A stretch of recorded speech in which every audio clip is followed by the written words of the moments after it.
Wednesday லஞ்சுக்கு முட்டையெல்லாம் பொரிச்சு போட்டு ஊடகம் சம்பால் தான் ரெடி பண்ணியிருந்தேன். மதியம் நான் மட்டும்தான் சாப்பிட்டேன்னா, ஸோ அதிலே கொஞ்சம் மீதம் இருந்துச்சு. டின்னருக்கு அதே வச்சு சாப்பிட்டுக்கலாம் சொல்லிட்டு குழந்தைங்களுக்கு மட்டும் கேரட், பீன்ஸ், கேபேஜ் இதெல்லாம் போட்டு ஃப்ரைட் ரைஸ் செஞ்சுருந்தேன். வாங்கிட்டு வந்த ப்ரோக்கலியும் அப்படியே கையோட கையாக கட் பண்ணி ஜிப்லாக் பண்ணி ஸ்டோர் பண்ணியாச்சு. இந்த மாதிரி பண்ணும்பொழுது எனக்கு 5 to 6 days வரைக்குமே அது நல்லா ஃப்ரெஷ்ஷாகவே இருக்கும். ஃப்ரைட் ரைஸ்க்கு பாஸ்மதி ரைஸ் தான் யூஸ் பண்ணியிருந்தேன்.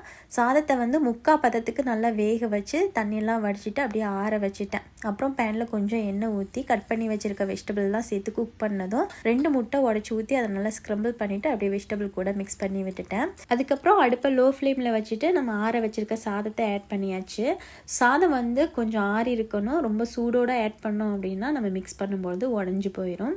சாதம் ஆட் பண்ணதும் அது கூட வந்து dark soya sauce, tomato ketchup, black pepper, கொஞ்சமாக உப்பு எல்லாம் போட்டு நல்லா மிக்ஸ் பண்ணிவிட்டு ஃபைனலாக ஸ்ப்ரிங் ஆனியன் தூவி சூப்பரான வெஜிடபிள் ஃப்ரைட் ரைஸ் வந்து ரெடி பண்ணியாச்சு. டேஸ்ட்டு வந்து உண்மையாலுமே ரொம்ப ரொம்ப சூப்பராக இருந்துச்சு.